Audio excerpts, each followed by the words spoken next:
ಆತ್ಮೀಯರೇ, ನಿನ್ನೆ ನಡೆದಂಥ ಹೂವಿನಡಗಲಿ ತಾಲೂಕು ಸೋಗಿ ಗ್ರಾಮದ ಪಟ್ಟೆದ ಸಿದ್ಮಲಪ್ಪ ಪ್ರೌಢಶಾಲೆಯಲ್ಲಿ 11ನೇ ಅಂತಾರಾಷ್ಟ್ರೀಯ ಯೋಗ ದಿನಾಚರಣೆಯಲ್ಲಿ ತಾಲೂಕಿನ ಖ್ಯಾತ ಯೋಗಪಟುಗಳು, ಯೋಗ ಕ್ಷೇತ್ರದಲ್ಲಿ ಸಾಧನೆ ಮಾಡಿದಂಥ ರಾಷ್ಟ್ರಮಟ್ಟದ ಸಾಧಕರು, master of science in yoga MSc ಯೋಗ ಪದವಿಯನ್ನು ಪಡೆದುಕೊಂಡು ರಾಜ್ಯದಾದ್ಯಂತ ಅನೇಕ ಜಿಲ್ಲೆಗಳಿಗೆ ಭೇಟಿ ಕೊಟ್ಟು ಯೋಗದ ನಡೆ ಹಳ್ಳಿಯ ಕಡೆ ಎಂಬುವ ಒಂದು ಘೋಷವಾಕ್ಯದಡಿ ಉಚಿತ ಯೋಗ ತರಬೇತಿ ಮೂಲಕ ಪ್ರಖ್ಯಾತಿ ಪಡೆದಂತಹ ಮಲ್ಲಿಕಾರ್ಜುನ್ ಕುಂಚೂರವರು ಮಾನೇರ ಮಸಲೋಡ ಗ್ರಾಮದ ಹೆಮ್ಮೆಯ ಯೋಗಪಟುಗಳು. ಇವರು ನಿನ್ನೆ ಪಟ್ಟೆ ಸಿದ್ಮಲಪ್ಪ ಸರ್ಕಾರಿ ಪ್ರೌಢಶಾಲೆಯಲ್ಲಿ ಏನು ಈಗ ದೈಹಿಕ ಶಿಕ್ಷಣ ಶಿಕ್ಷಕರಾಗಿ ಯೋಗ ತರಬೇತಿದಾರರಾಗಿ ಕಾರ್ಯವನ್ನು ನಿರ್ವಹಿಸ್ತಾ ಇದ್ದಾರೆ. ಅವರು ಬಹಳ ಅತ್ಯಂತ ಯಶಸ್ವಿಯಾಗಿ ಅರ್ಥಪೂರ್ಣವಾಗಿ ಮನಮುಟ್ಟುವಂತೆ ಈ ಒಂದು ಯೋಗ ತರಬೇತಿಯನ್ನು ನೀಡಿರ್ತಕ್ಕಂಥದ್ದು ಬಹಳ ಅತ್ಯಂತ ಶ್ಲಾಘನೀಯ ಮಾತು. ಈ ಒಂದು ಯೋಗ ದಿನಾಚರಣೆ ಅನ್ನುವಂಥದ್ದು 2014ರಿಂದ ಏನು ಪ್ರಾರಂಭ ಆಯಿತು, ಇಲ್ಲಿಗೆ ಸತತ 10 ವರ್ಷಗಳು ಗತಿಸಿ 11ನೇ ವರ್ಷವನ್ನು ಆಚರಣೆ ಮಾಡ್ತಾ ಇದ್ದಾರೆ ರಾಜ್ಯದ ಎಲ್ಲ ಶಾಲೆಗಳಲ್ಲಿ ಕೂಡ. ಇವತ್ತು ಯೋಗ ಅನ್ನುವಂಥದ್ದು ಇಂದಿನ ತಾಂತ್ರಿಕ ಯುಗದಲ್ಲಿ ಭಾಳ ಅರ್ಥಪೂರ್ಣವಾಗಿ ಬೇಕಾಗಿರುವಂತಹ ಒಂದು ಚಿಕಿತ್ಸಾ ಪದ್ಧತಿ. ಮಾನಸಿಕವಾಗಿ ದೈಹಿಕವಾಗಿ ಮನುಷ್ಯ ಸದೃಢನಾಗಬೇಕಾದ್ರೆ, ತನ್ನ ಜೀವನವನ್ನು ಭಾಳ ಅರ್ಥಪೂರ್ಣವಾಗಿ ಅವನು ನಡೆಸಬೇಕಾದ್ರೆ ಮನುಷ್ಯನಿಗೆ ಮಾನಸಿಕ ನೆಮ್ಮದಿ ಭಾಳ ಮುಖ್ಯ ಆಗ್ತದೆ. ಅಂಥ ಸಂದರ್ಭದಲ್ಲಿ ಮನುಷ್ಯನ ಮಾನಸಿಕ ನೆಮ್ಮದಿಯನ್ನು ಕೊಡುವಂಥ ಯೋಗ ಇವತ್ತು ವಿಶ್ವದ ಪ್ರತಿಯೊಂದು ರಾಷ್ಟ್ರಗಳಲ್ಲಿ ಕೂಡ ಅನುಕರಣೆ ಮಾಡುವಂಥದ್ದು ಮಹತ್ವದ್ದಾಗಿದೆ. ಕ್ರಿಸ್ತಪೂರ್ವ 2ನೇ ಶತಮಾನದಲ್ಲಿ ಪತಂಜಲಿ ಮಹರ್ಷಿಗಳು ಏನು ಯೋಗವನ್ನು ಪರಿಚಯಿಸಿದರು, ಆ ಅಷ್ಟಾಂಗ ಯೋಗ, ಯಮ, ನಿಯಮ, ಆಸನ, ಪ್ರಾಣಾಯಾಮ, ಪ್ರತ್ಯಾಹಾರ, ಧಾರಣ, ಧ್ಯಾನ, ಸಮಾಧಿ, ಈ ಅಷ್ಟಾಂಗ ಯೋಗಗಳು ಇವತ್ತು ದಿನನಿತ್ಯ ಬದುಕಿನಲ್ಲಿ ಪ್ರತಿಯೊಬ್ಬ ನಾಗರಿಕರಿಗೆ ಸಹಾಯಕಾರಿ ಆಗ್ತಾ ಇವೆ.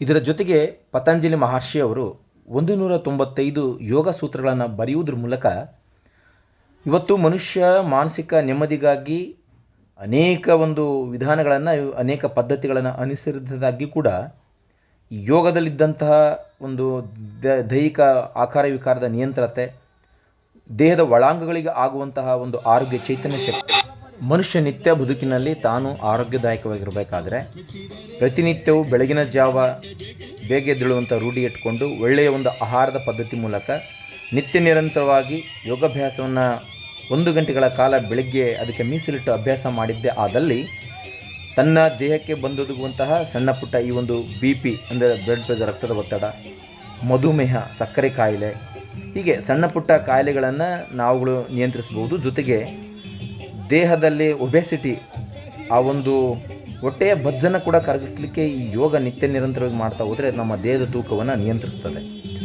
ಈ ಮೂಲಕವಾಗಿ ಯೋಗ ಅನ್ನುವಂಥದ್ದು ಇವತ್ತು ಪ್ರತಿಯೊಂದು ರಾಷ್ಟ್ರಗಳಲ್ಲಿರ್ತಕ್ಕಂಥ ಜನರಿಗೆ, ಯಾರು ಈ ಭೂಮಿ ಮೇಲೆ ಜೀವಿಸ್ತಾ ಇದ್ದಾರೆ, ಪ್ರತಿಯೊಬ್ಬರಿಗೂ ಕೂಡ ಮಾನಸಿಕ ಒತ್ತಡ ಇದೆ.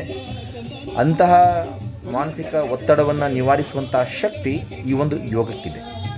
ಅದನ್ನು ನಿತ್ಯ ನಿರಂತರವಾಗಿ ಅಭ್ಯಾಸ ಮಾಡ್ತಾ ಹೋದಂತೆಲ್ಲ ಮಾನವ ಮಾನಸಿಕ ನೆಮ್ಮದಿಯಿಂದ ಒಳ್ಳೆಯ ಆರೋಗ್ಯಕರ ಜೀವನವನ್ನು ನಡೆಸಲಿಕ್ಕೆ ಸಾಧ್ಯತೆ ಆಗ್ತದೆ ಅನ್ನುವಂಥ ಮಾತನ್ನು ಶ್ರೀಯುತ ಮಲ್ಲಿಕಾರ್ಜುನರವರು ಅಲ್ಲಿರುವಂತಹ ಶಾಲೆಯ ಸುಮಾರು 260 ವಿದ್ಯಾರ್ಥಿಗಳಿಗೆ, ಹಾಗೆಯೇ ಸಾರ್ವಜನಿಕರಿಗೆ, ಶಿಕ್ಷಕ ಬಂಧುಗಳಿಗೆ, BD ತರಬೇತಿಯ ಪ್ರಶಿಕ್ಷಣಾರ್ಥಿಗಳಿಗೆ ಸಂಪೂರ್ಣವಾಗಿ ಮನಮುಟ್ಟುವಂತೆ ಅರ್ಥಪೂರ್ಣ ಒಂದು ಯೋಗ ಕಾರ್ಯಕ್ರಮವನ್ನು ಸುಮಾರು 1.5 ಗಂಟೆಗಳ ಕಾಲ ಮಾಹಿತಿಯನ್ನು ಒದಗಿಸಿದರು.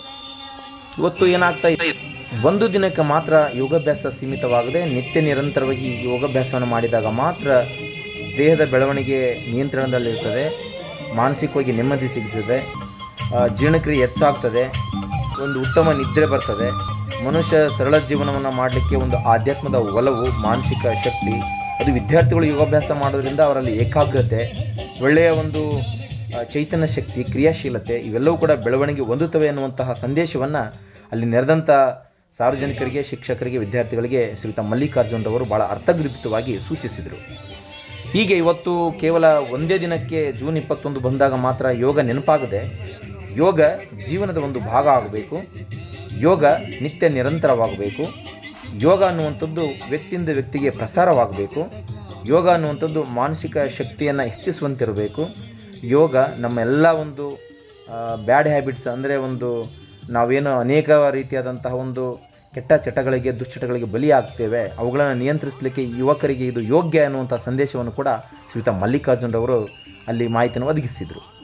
ಅದರ ಜೊತೆಗೆ ಮಕ್ಕಳಿಗೆ ಯೋಗಾಭ್ಯಾಸವನ್ನು ಮಾಡಿಸೋದರ ಜೊತೆಗೇ ಭಾಳ ಅತ್ಯಂತ ಕ್ಲಿಷ್ಟಮಯವಾದಂತಹ ಸ್ಪರ್ಧೆಗಳಿದ್ದಾಗ ಮಕ್ಕಳು ಹೇಗೆ ಭಾಗವಹಿಸಿ ಅಲ್ಲಿ ಸ್ಪರ್ಧೆಯನ್ನು ಗೆಲ್ಲಬೇಕು ಅನ್ನುವಂತಹ ಯೋಗದ ಉನ್ನತ ರೀತಿಯಾದಂತಹ ಅತ್ಯಂತ ಒಂದು ಅಡ್ವಾನ್ಸ್ ಬೆಂಡಿಂಗ್ ಆಸನಗಳನ್ನು ಕೂಡ ಅವರು ಮಾಡಿ ತೋರಿಸಿದರು.